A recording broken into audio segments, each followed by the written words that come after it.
தனியரசு, நீங்க எப்படி பார்க்கறீங்க இந்த ஈரோடு கிழக்கு இடைத்தேர்தல், அதிமுகவுக்குள்ள எழுந்திருக்கக்கூடிய குரல்கள்?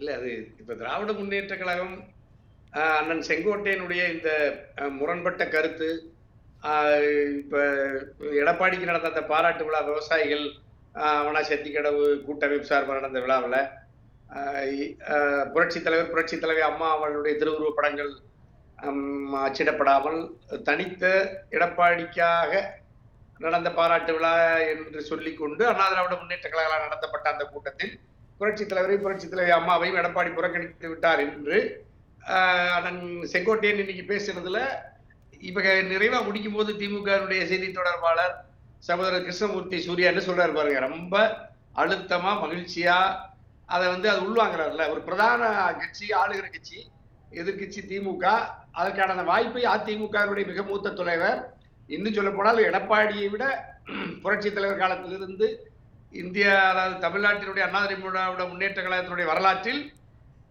மிக மூத்த தலைவராக, கட்சியினுடைய பரம விசுவாசியாக, எந்த காலத்திலும் கட்சிக்கு கடுகளவும் முடியளவும் விசுவாசத்தை குறைத்துக் கொள்ளாத ஒரு அப்பழுக்கற்ற அதிமுகவின் தொண்டனாகவும் மூத்த நிர்வாகியாகவும் இருந்த KS செங்கோட்டையன் முன்னாள் அமைச்சர், அவர் தான் இன்னைக்கு அப்படி சொல்றார்.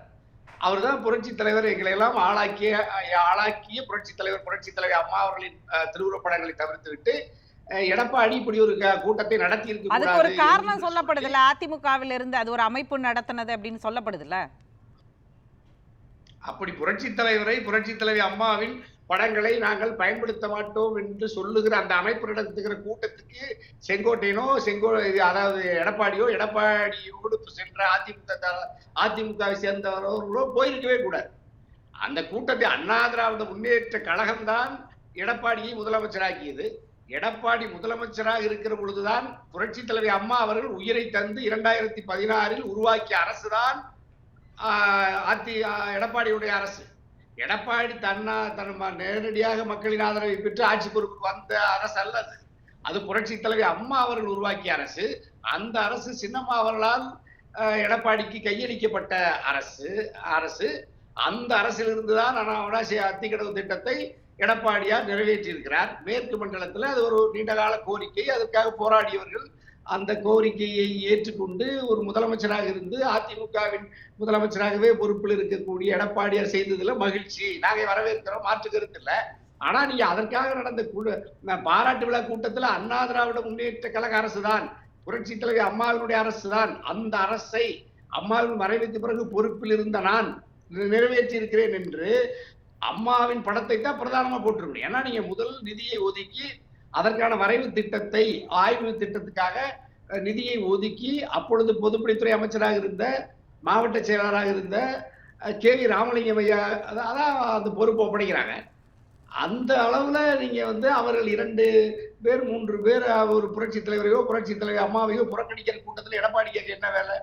அவர்கள் புரட்சி தலைவரையும் புரட்சி தலைவி அம்மா அவர்களையும் ஏற்க மாட்டார்கள் என்றால் அந்த கூட்டத்துக்கு எடப்பாடி போய் அந்த புகழை தனக்கு மட்டும் சூட்டிக் கொள்வதில் அவர் விரும்புகிறார் என்றாலே அதிமுகவின் தலைவர்கள் மீதும் அந்த கட்சி தொண்டர்களினுடைய உணர்வுகளுக்கு அல்லது செங்கோட்டையனை போன்ற மூத்த நிர்வாகிகளுடைய நாம் விழா எடுக்கிறவங்க கிட்ட போய் நம்ம நிர்பந்திக்கிறது, நிபந்தனைகளை வைக்கிறதுங்கிறது சரியான ஒன்றா இருக்காதுல்ல. இப்ப தனியரசு இருக்கிறீங்க, உங்களை ஒரு விழாவுக்கு உங்க பகுதியில கூப்பிடுறாங்க அப்படின்னா எனக்கு ஏன் கட்சியுடைய தலைமை, நீங்க தான் தலைமை, அது வேற விஷயம். அப்படி ஒரு படங்களை போடணும் அப்படின்னு நீங்க போய் நிபந்தனை எல்லாம் ஸ்டார் கண்டிஷன் சப்ளை எல்லாம் சொல்ல முடியாதுல்ல. இந்த கட்சி விதி இருக்கலாமா? இப்ப நீங்க அவர் அண்ணாமலையை ஒருத்தர் கூட்டத்தை கூப்பிடுறாரு, நான் மோடி படம் போட மாட்டேன், அமித்ஷா படம் போட மாட்டேன், பாஜகவினுடைய எந்த இதையும் நான் பயன்படுத்த மாட்டேன்னு அண்ணாமலை கூப்பிட்டா அண்ணாமலை போக மாட்டாரு. அல்லது இப்ப எங்க சூர்யா கிருஷ்ணமூர்த்தி கூப்பிட்டு ஒரு அரசியல் விழாவுக்கு கூப்பிடுறாங்க, எந்த இதுவும் போடாம இந்த கலர் இல்லாம நீங்க வந்தா வாங்கன்னா சூர்யா கிருஷ்ணமூர்த்தி அதுக்கு போக மாட்டாரு. துரைமுருகன் போக மாட்டார். அப்படி துரைமுருகன் எப்படி அண்ணா திராவிட முன்னேற்ற கழகத்தில் மிக முக்கியமானவரோ அதை போல மிக முக்கியமானவர் செங்கோட்டையன் அதிமுகவில். எடப்பாடி விட சீனியர், மேற்கு மண்டலத்தில் எடப்பாடியை விட ஒரு நட்சத்திர தலைவர். ஏற்கனவே எங்க பிரகாசன் சொன்ன மாதிரி கிட்டத்தட்ட முதலமைச்சர் அந்த மகுடத்தை கூவத்தூர்ல தரிப்பதற்கு தகுதியா இருந்தவர், சின்னமாவளால பரிசீலிக்கப்பட்டவர் தான். அப்படிப்பட்ட செங்கோட்டையனை இன்னைக்கு அப்படி ஒரு கருத்து வச்சிருக்காரு. இன்னைக்கு அவருக்கு KV ராமலிங்கம், அவர் மாநகர மாவட்ட செயலாளர், முன்னாள் இல்ல அமைச்சர் இப்ப அவர் உங்க தான் நேற்று பகுதி இப்ப கலந்துக்கிறார். ஈரோடு கிழக்குல வந்திருக்கக்கூடிய இந்த வாக்குகள் திமுக வந்து சொல்ற மாதிரி இப்ப சூர்யா கிருஷ்ணமூர்த்தி அதுக்கு ஒரு இது கால்குலேஷன் சொல்றாரு. 30,000 வாக்குகள் எங்களுக்கு வந்திருக்குது கடந்த தேர்தலோட ஒப்பிட்டு அவர் ஒரு கால்குலேஷன் சொல்றாரு அதிமுக வாக்குகள். ஆனால் அதிமுக தரப்புல அது எங்களுடைய வாக்குகள் வரவே இல்லை அப்படின்னு குறிப்பிடுறத பார்க்க முடியுது. இது திமுக சொந்தம் கொண்டாடுகிற வாக்குகள் அதிமுகவுடைய வாக்குகள் தானா? உறுதியா நிச்சயமா தேர்தல் முடிவு வருவதற்கு முன்பாகவே நாம் தமிழர் 20,000 30,000 வாக்குகளை பெறும். அது அண்ணா திராவிட முன்னேற்ற கழகத்தினுடைய வாக்குகளும் பாஜகவின் வாக்குகளும் மட்டும்தான் நாம் தமிழருக்கு போகும். எவ்வளவு வாக்கு போகும்னு சொல்லியிருக்கேன். தீவிரமான அண்ணா திராவிட முன்னேற்ற கழகத்தில் பாரம்பரியமான நிர்வாகிகள் திராவிட முன்னேற்ற கழகத்துக்கு உதயசூரியனுக்கு வாக்களிப்பாதவர்கள் ஒரு 7,000-8,000 பேர் இருக்கலாம். ஒரு பாஜகவில் இருக்கிற இந்துத்துவ வாக்குகள் ஒரு ஒரு ஒரு 4,000 வாக்குகள் 5,000 வாக்குகள் இருக்கலாம். மொத்தமா 24,000 25,000 வாக்குகள் வாங்குவார்கள் என்று நான் 10 நாட்களுக்கு முன்பு சொல்லியிருந்த மிகச்சரியா அதே அளவு 24,000 வாக்குகளை பெற்றிருக்கிறார். அப்படின்னா நீங்க அவங்க ஏற்கனவே தெரியுது அவங்களுக்கு அந்த எஞ்சி இருக்கிற ஒட்டுமொத்த அண்ணா திராவிட முன்னேற்ற கழக வாக்குகளும் இந்த முறை உதயசூரியனுக்கு திராவிட முன்னேற்ற கழகத்திற்கு தளபதியினுடைய அரசுக்கு மக்கள் ஆதரவா வாக்களித்திருக்கிறாங்க. அது எந்த மாற்று கருத்து இல்லை. ஏன்னா நீங்க ஈரோட்டுல அதுவும் இல்லாம திராவிட முன்னேற்ற கழகத்திற்கு தளபதி பொறுப்பேற்றதிலிருந்து கலைஞர் மீது புரட்சி தலைவரும் புரட்சி தலைவி அம்மா அவர்களும் வைத்திருந்த விமர்சனமும் அப்போதைய ஒரு வாக்காளர்கள் தலைமுறையும் ஒரு வேறு மாதிரியான ஒரு பிம்பம் கட்டமைக்கப்பட்டிருந்தது. இப்பொழுது தளபதி அந்த பொறுப்புக்கு வந்த பிறகு அல்லது உதயநிதி அந்த பொறுப்புக்கு வந்த பிறகு அந்த அதிமுகவினர் திராவிட முன்னேற்ற கழகத்தின் தலைவர்கள் மீதோ அல்லது திராவிட முன்னேற்ற கழகத்தின் மீதோ அவ்வளவு வெறுப்பு இல்ல, அது படிப்படியாக குறைக்கப்பட்டிருக்கிறது. எடப்பாடியா தளபதியா தான் தனியரசு சொல்றது முற்றிலும் வேறொரு கோணமா இருக்கு. ஏன்னா இங்க பேசக்கூடிய அதிகாரப்பூர்வ அதிமுக பேச்சாளர்கள் கிட்ட நம்ம பேசினாலும் சரி, முன்னாள் அமைச்சர்கள்ட்ட பேசினாலும் அதிமுகங்கிற ஒரு கட்சியே திமுகவுக்கு எதிர்ப்பு, திமுக வெறுப்பு அப்படிங்கிற இடத்துல இருந்து கட்டமைக்கப்பட்டது. எங்க வாக்குகள் எப்படி அங்க போகும், ரெட்டலையை தாண்டி நாங்க போடுவோமா அப்படின்னு இதே களத்துல இதே அரங்கத்துல உட்கார்ந்து நிறைய பேர் பேசி இருக்கிறாங்க. நம்ம கூட கேள்வி எழுப்புறோம், ஒரு கட்சியை எதிர்க்கிறதுங்கிறது ஒரு கொள்கையா வச்சுட்டு எப்படி கட்சி ஆரம்பிக்கணும்? ஆனா அதுதான் கொள்கைன்னு சொல்ற இடத்துல எப்படி இப்ப ஓட்டு ஷிஃப்ட் ஆகுங்கிறத நம்ம பார்க்கிறது. நீங்க சொல்றது மாதிரி இன்றைய முதலமைச்சர், துணை முதலமைச்சர், இன்றைய திமுக தலைமை மீது முன்னாடி இருந்த அளவுக்கான எதிர்ப்போ வெறுப்போ இல்ல, ஒரு சாஃப்ட் கார்னர். இந்த ஷிஃப்ட்டுக்கு என்ன காரணமா இருக்கும்? அப்படி எப்படி மாறுவாங்க அதிமுகவினர்? இல்லம்மா, இப்ப அதிமுகவாக செயல்படல. அதாவது அண்ணா திராவிட முன்னேற்ற கழகம் ஒரு திராவிட கருத்தியலோடு கோட்பாட்டோடு தந்தை பெரியாரை பேரறிஞர் அண்ணாவை பின்பற்றி அது எடப்பாடி கட்சி நடத்தியிருந்தாருன்னா அந்த தொண்டர்கள் அல்லது அந்த நிர்வாகிகள் அந்த பாதையில அவங்க பயணிப்பதற்கு வாய்ப்பு இருக்கும்.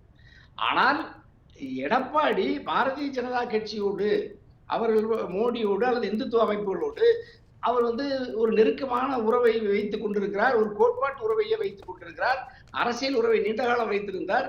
ஆகவே அவர் பாஜகவோடு நெருக்கமாக இருக்கிற பொழுது அதிமுகவினுடைய பாரம்பரிய திராவிட கருத்தியலை கொண்டிருக்கிற தந்தை பெரியாரை பேரறிஞர் அண்ணாவை பின்பற்றி இருக்கக்கூடிய லட்சக்கணக்கான கோடிக்கணக்கான அதிமுகவின் ஆதரவாளர்கள், தொண்டர்கள், வாக்காளர்கள் அதிலிருந்து எடப்பாடி விலகுவதால் எடப்பாடியிடமிருந்து அவர்கள் விலகி மிக தீவிரமாக தந்தை பெரியார் பேரறிஞர் அண்ணா திராவிட கருத்தியலில் சமூக நீதி, சமத்துவம், மதசார்பற்ற நிலைகளில் ஜனநாயகம், மாநில உரிமை, ஆளுநர் எதிர்ப்பு இதுல மிக தெளிவாக உறுதியாக கூர்மைப்படுத்தி வருகிற திராவிட முன்னேற்ற கழகத்தை அவருடைய அரசை இந்த திராவிட கருத்தியல் உள்வாங்கி இருக்கிற அதிமுகவினுடைய பாரம்பரிய வாக்குகள் இப்பொழுது திராவிட முன்னேற்ற கழகத்தை வாக்களித்திருக்கிறார். ஏன்னா அது ஒரு சகோதர இயக்கம், அது ஒரு நட்பு இயக்கம். இரண்டுக்கும் தாய் ஒண்ணுதான், திராவிடர் கழகம் தான். அதிமுகவுக்கும் திராவிட முன்னேற்ற கழகம் தாய் கழகம் அதுதான்.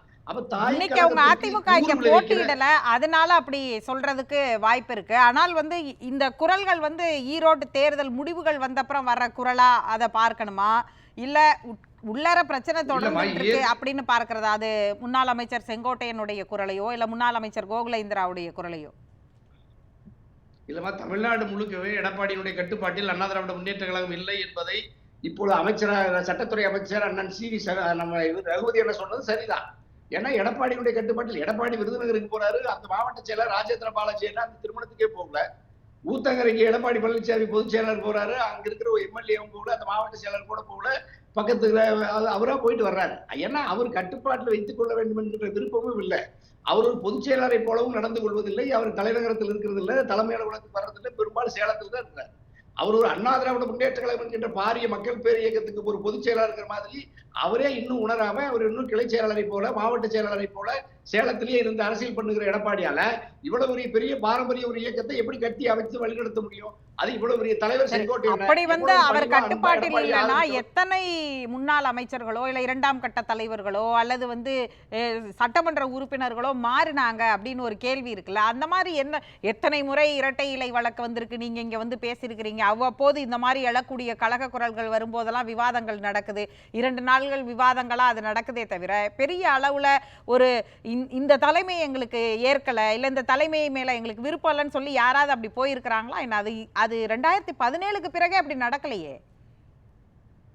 அதுதான்மா அதை நான் திரும்ப திரும்ப சொன்னேன். அதாவது இவருக்கு மாற்றாக இருக்கிற அணி, அதாவது ஓபிஎஸ் அண்ணனோ டிடிவியோ சின்னமாவோ களத்துல கூர்மையா அதிமுகவின் கொள்கையை பற்றி நின்று இவருக்கு எதிராக, திராவிட முன்னேற்ற கழகத்துக்கு எதிராக, பாஜகவுக்கு எதிராக களத்துல கூர்மையா இருந்திருந்தா எல்லா சட்டமன்ற உறுப்பினர்களும் அனைத்து மாவட்ட செயலாளரும் நாளை 24 மணி நேரத்துல வந்துருவாங்க.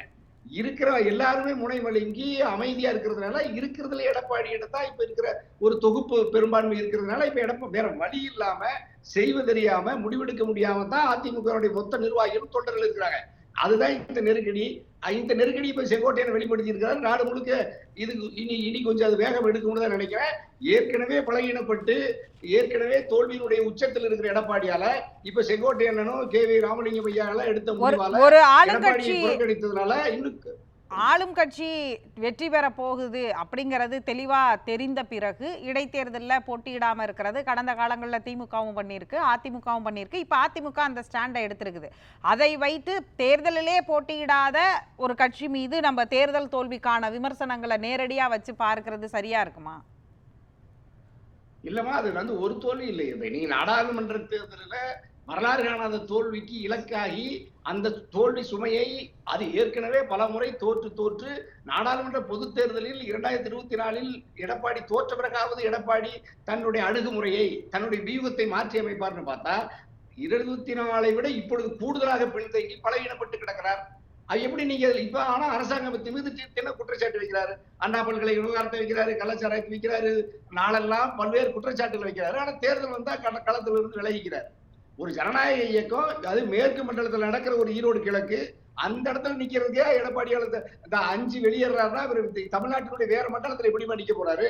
ஆகவே இவர் வியூகத்தை மாற்றி பெரியவர்களை அழைத்து பேசி உடனடியா பிஜேபியினுடைய அந்த ரகசிய உறவை துண்டித்துக் கொண்டு திராவிட கருத்தியலோடு இயக்க ஆரம்பித்தால் எதிர்காலத்தில் அதிமுக ஒரு கட்சி இருக்குமா? இப்படியே எடப்பாடி போனார்னா அது அண்ணாமலை, அமித்ஷாவுடைய திமுக அதிமுக மாறி போயிருக்கு. பேசலாம்.